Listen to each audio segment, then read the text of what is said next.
Só para contextualizar essa ideia das manifestações, ontem eu já fui convidado pela coordenação do programa a falar um pouco sobre essas manifestações culturais, né? Ontem nós tivemos Regina Silveira, uma artista visual, uma das fundadoras do Departamento de Artes Visuais aqui da Escola de Comunicações e Artes da USP, né, que foi o primeiro realmente departamento de artes visuais numa universidade pública, né? E juntamente talvez aí com Bahia também, a Bahia teve uma contribuição muito importante nesse sentido de trazer artistas de vanguarda para a universidade no século passado, né? Mas a organização da pós, em grande parte, foi iniciada aqui pela ECA, né, nas áreas das artes e da comunicação. Em conversas, então, entre nós do programa Eixos Culturais, a gente entendeu que seria interessante que, nessas ocasiões onde a USP né, se coloca diante, né, de questões como essa, com urgências, enfim, e debate assuntos importantes, que a presença da arte e da cultura não é só através vamos assim, de um espetáculo, né? Ou de uma apresentação de um grupo musical tocando algo que é sempre muito bem-vindo, né? Que a gente gosta. Eu entendo que a USP poderia promover isso também em outras instâncias, uma vez que tem formações diversas em música, principalmente, né? Mas, uma vez que a gente está tratando dessas contribuições da USP para a sociedade, de pensar a cultura também como pesquisa, a arte e cultura como pesquisa. Então, juntamente com as universidades irmãs, Unesp e Unicamp, nós conseguimos organizar uma programação, cada uma de meia hora. Alô? Não, está aqui. Ontem, então, Regina Silveira representando a USP e hoje Rafael e Castro representando a Unesp. Só um minuto. E Rafael, então, é um percussionista. Ele acaba de defender a tese de doutorado dele, então ele vai basear essa sua aula-show nesse projeto recente, né? E também, recentemente, foi convidado para ser um professor substituto no Instituto de Artes da Unesp. Ele tem várias relações com diferentes grupos de percussão, faz uma conexão entre tradições, né, afro-brasileiras, né, seja da Ubanda ou do Candomblé, com as baterias de escolas de samba no Rio de Janeiro e em São Paulo. Também tem participação, né, como é o nome do grupo de percussão da Unesp? O PIAP, isso, o PIAP, famoso PIAP. Me fugiu por um minuto. Então, você já teve uma contribuição, né, relevante nesse grupo que é fortíssimo. Enfim, e eu vou deixar você falar. Tá bom? Você quer isso aqui ou você tem esse aí? Rafael e Castro, muito obrigado a sua participação, a sua presença aqui hoje. Opa! E se der, a gente tem meia hora, 20 para você performar, e 10 minutos para a gente ter um diálogo também. Tá bom, se der? Muito obrigado.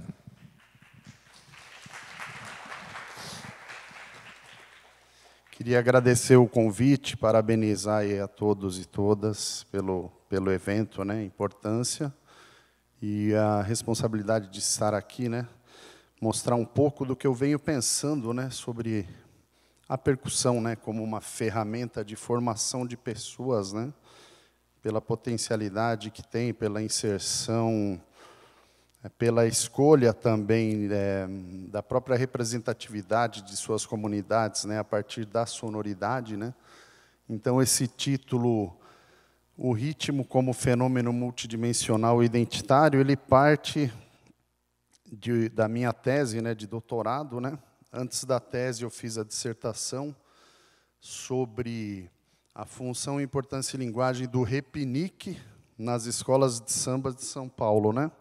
Esse instrumento que faz um diálogo, né, a partir da sonoridade, há uma comunicação com todos os outros instrumentistas, chamados de ritmistas nas baterias, né? E essa habilidade em conhecer esses códigos e saber responder uma pergunta, né, do que o instrumento faz. Então, a percussão representa, né, o que ela sempre teve desde o começo, que é essa função comunicacional, né? Luiz Antônio Simas, historiador, sambista e pesquisador, e filho de santo também das comunidades de matriz afro, né, do Rio de Janeiro, traz um termo chamado gramática dos tambores, né? Ângelo Nonato Cardoso, também na sua tese na Federal da Bahia, fala sobre a musicalidade do candomblé, né? A linguagem dos tambores. Então, como isso é representativo, né? É uma potência política, né? Possui uma série de códigos, né? Um conhecimento ali manuseado pelas pessoas que, na verdade, elas trazem essa herança aí afrodiaspórica, e isso representa a própria existência, né? Então, você conhecer, ter intimidade, ter permissão para acessar esses códigos, né, é uma grande conquista, né? Por isso que a ética na pesquisa ela é um elemento fundamental, né? De saber trocar, saber a responsabilidade, né, que a gente tem quando a gente está dentro desses saberes, né? E como isso é científico, sim, dentro da oralidade, né? Muitas coisas são descobertas e resolvem problemas ali de pessoas há gerações, né? Então, é um grande aprendizado, né? E o texto, né, o texto acadêmico, ele reforça isso, né? Ele torna-se um documento também de empoderamento também, né? Então, hoje em dia é muito comum pelas lideranças, né, comunitárias dessas manifestações também entenderem a importância de disseminar isso, né? Que quanto mais fica escondido, mais, né, enfraquecido você também pode ficar. Então, é um grande dilema, né? Ao mesmo tempo que alguns códigos são necessários para preservação, né? Às vezes a única estratégia de defesa, né? Nas disputas políticas e de locais.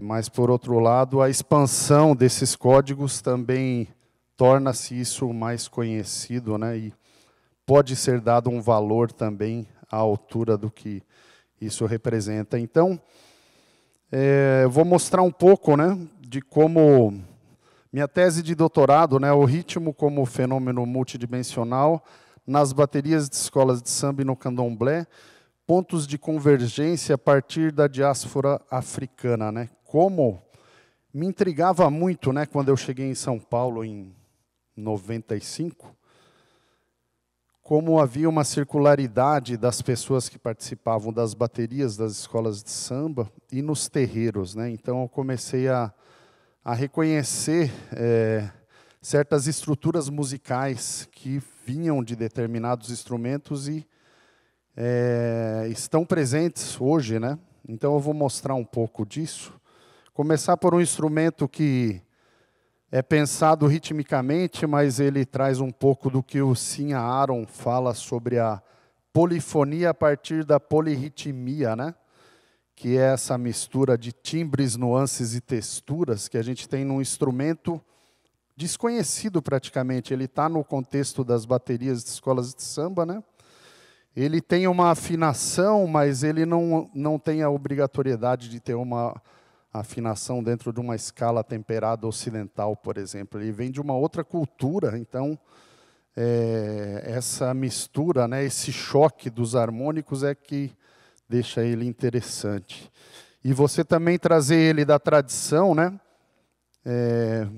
na criação, na composição da percussão contemporânea, você também utilizar outros materiais, né, para você executá-lo, com outras técnicas, com baquetas de glockenspiel, de vibrafone. Então, isso é possível também. Então, a gogô de 4 campanas ou quatro bocas, conhecido na tradição da escola de samba do Império Serrano, né, no Rio de Janeiro, mas utilizado em muitas escolas paulistanas e cariocas.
Então, muito bem.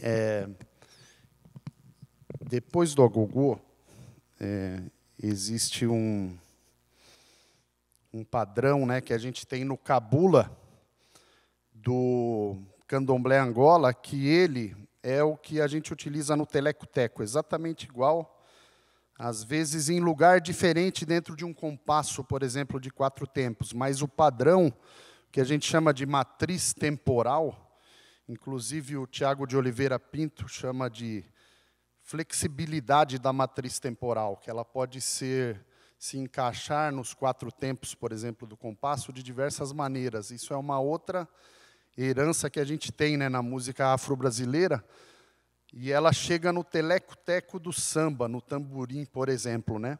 Então, o gano, no candomblé Angola, que é esse agogô de uma campana, né, ele faz exatamente o teleco-teco.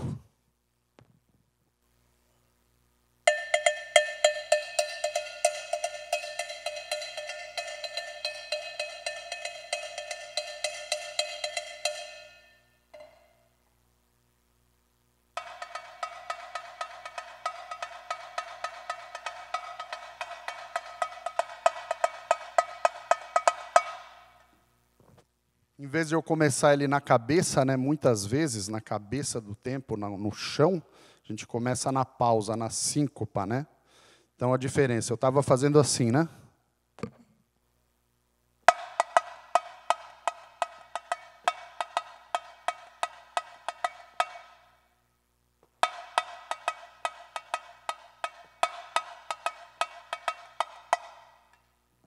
É o mesmo ciclo, né? Então, essa possibilidade de você encaixar ele de várias maneiras, né, já torna-se interessante, porque o tamborim ele é muito utilizado para reforçar e fazer contrapontos com a divisão do samba, né? Então, o naipe de tamborim numa bateria de escola de samba, ele reforça o que a melodia, né, está dizendo ali ritmicamente. Então, essa possibilidade de você fazer essa alternância já é algo interessante. A gente não tem isso escrito, né? Isso vai pela memória, né? Ouvindo o repertório, conhecendo quem já fez isso antes, né? Ouvindo gravações. Então, há uma necessidade da pesquisa, né? Desse repertório. Essa busca, né? Por isso que todo percussionista, quando entra nesse campo da percussão brasileira ou de outras culturas, acaba entrando em questões, né, históricas, aí, antropológicas, porque para você descobrir, né, o sentido daquela musicalidade, é importante você entrar em algumas outras questões, né? Então, por exemplo, o que o atabaque agudo faz no cabula também, né? Que é uma marcação, né?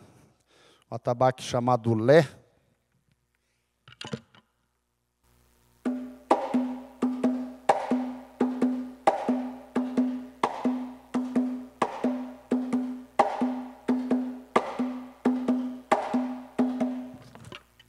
Isso daqui a gente chama de conga portátil, viu, pessoal? É um atabaque sem corpo. É para você levar, desmontar, né? Tem uma ferragem assim, e é como se fosse um pandeiro, né? Você leva no bag, é muito interessante, muito prático, né? Não é um instrumento originário, mas ele resolve bem os vários problemas aí, que o percussionista tem que transportar muita coisa, né? Então essa base, ela chegou no repinique, né?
Essa variação que eu utilizo bastante, ela é no contratempo, né? Ela é em cima, né? Ela não é no chão, né? Não é?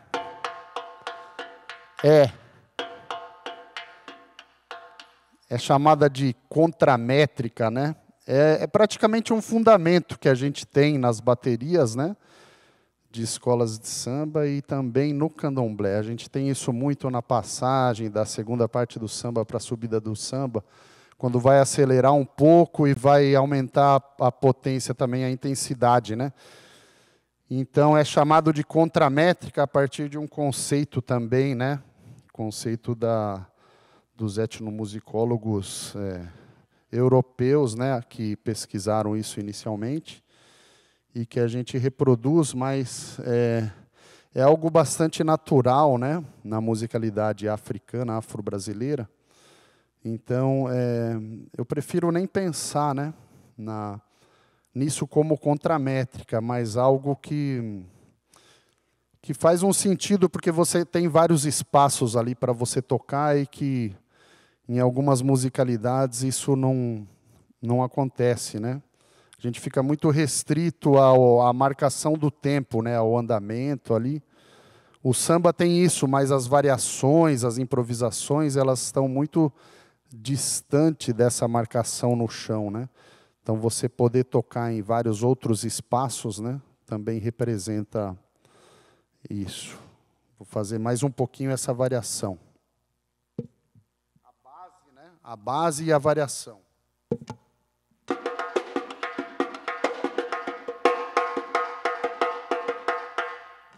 O tempo está aqui na minha mão esquerda, né?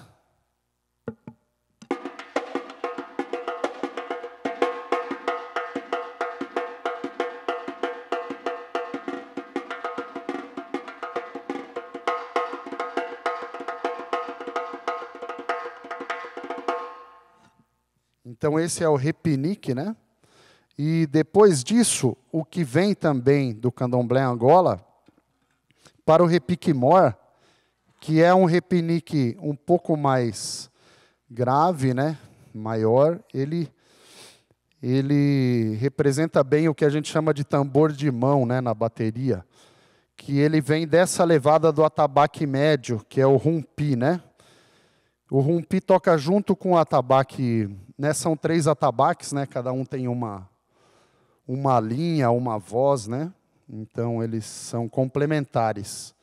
A levada do atabaque médio, ela é um pouco mais cheia de notas, né?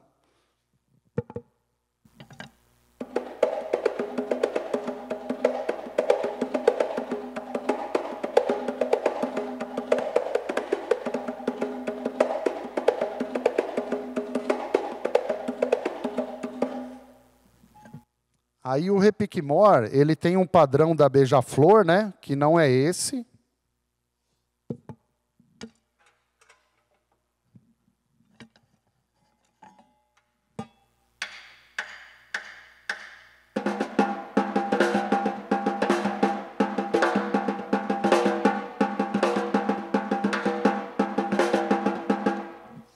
Aí o Anderson Jorge Enéas, Mocutalofange Anderson Diogun, que tem uma casa em Pirituba e foi mapeado o Unzo, né? O terreiro dele foi mapeado no projeto de mapeamento lá da Unifesp. Ele é ritmista, é percussionista também, né? Diretor de bateria do Camisa Verde e Branco. E ele transferiu, né, essa levada do atabaque médio para o repique-mor. Obrigado. Obrigado. Para tocar junto com aquele repique base, né? Então,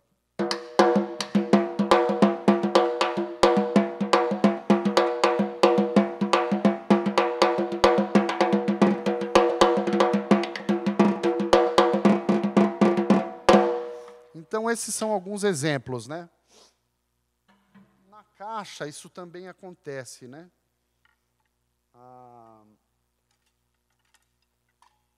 Vou dar alguns exemplos aqui. O aguerê de Oiá, né? Aguerê de Ançã, que a gente chama de quebra-prato, daró.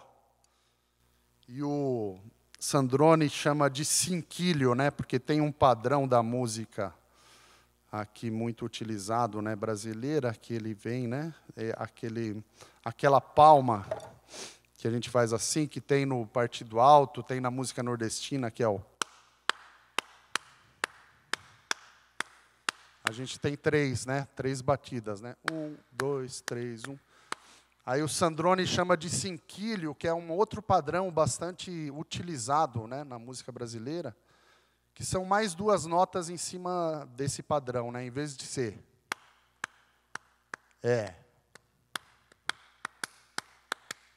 Pá, pará, pará, pá, pará, pará. 1, 2, 3, 4, 5, 1. E essa é a mão direita do aguerê, né? O aguerê de Oiá.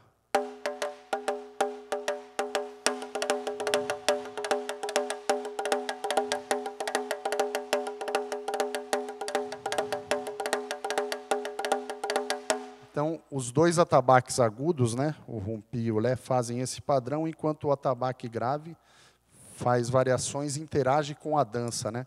Tem um discurso, um vocabulário do atabaque grave, né, que ele dialoga com a dança, né? Então, esse padrão da união do aguerê chegou na caixa da Portela, por exemplo. Então, lembra, né? Lembra do padrão.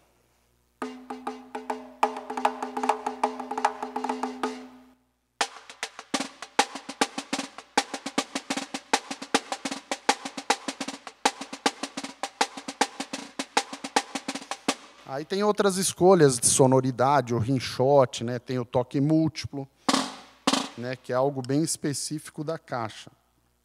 A caixa da União da Ilha é uma variação, né? É essa mais uma partezinha. Então, Portela é mais simples, né? A Portela antiga, né?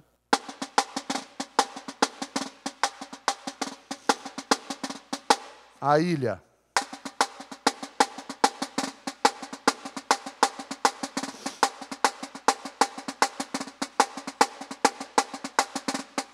E a Mangueira, que daí não usa esse som estalado, mas o padrão é bem parecido.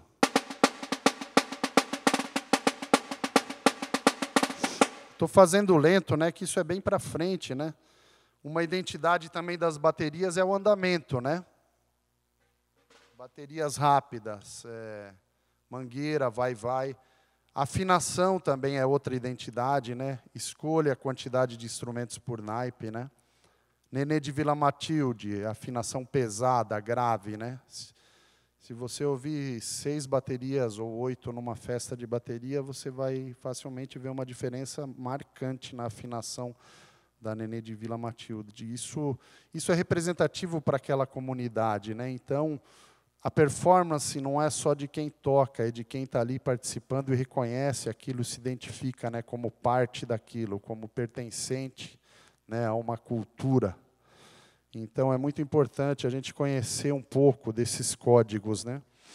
Assim como cada casa de candomblé tem um toque específico, todos tocam os mesmos toques em cada nação, só que cada uma de um jeito, porque as pessoas são diferentes. Então, elas têm essa autorização para experimentar e inovar também, experimentar novas sonoridades, né?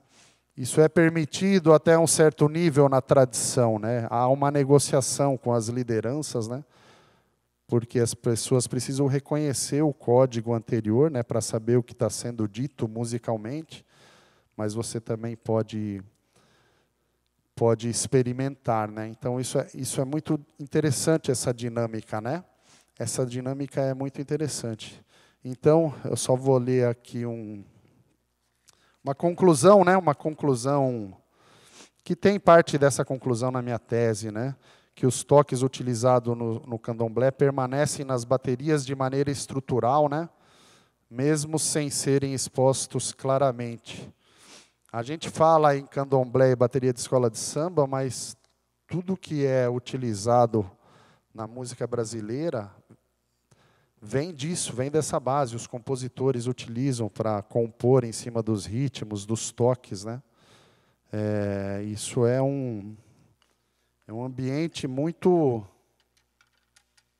produtor de conhecimento, né? Então, todo o arcabouço cultural trazido via diáspora permanece, né, de maneira central na musicalidade brasileira e são referenciais de identificação territorial, proporcionando um vocabulário político, existencial, na sonoridade e características identitárias de cada grupo, aquilo que eu falei agora, né? E o fato disto não ser discutido no contexto e fora é uma escolha estratégica dos envolvidos, marginalização desses saberes, preconceito cultural, religioso e racismo.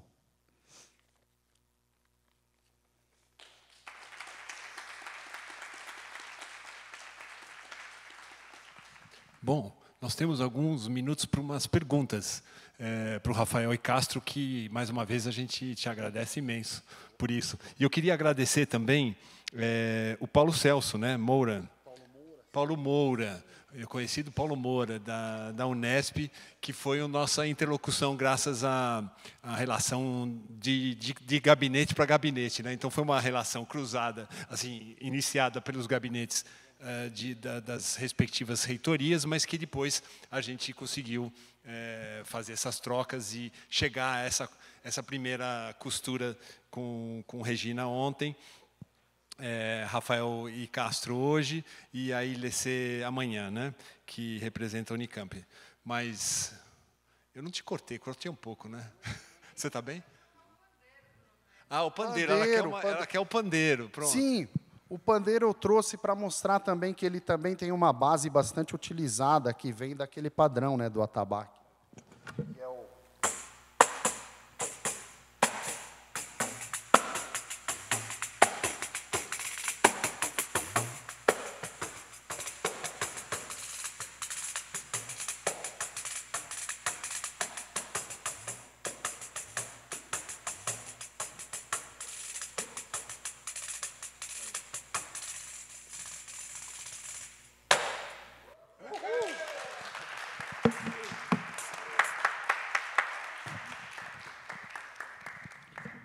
Desculpa, não é para falar, mas eu gostaria só de... Eu abri, eu não sei se você já estava aqui, falando que eu estava curioso para ver, porque o seu título tem tudo a ver com o nosso programa Eixos Temáticos, né?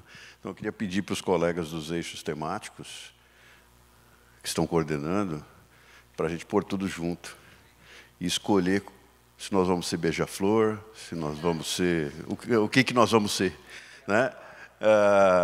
Vai, o que nós vamos ser, mas tem que ter o ritmo, tem que ter o tempo. Obrigado, Rafael, obrigado, Marti, obrigado, Lúcia. Eu acho que isso foi uma ótima introdução de alguma coisa fundamental dentro do nosso programa.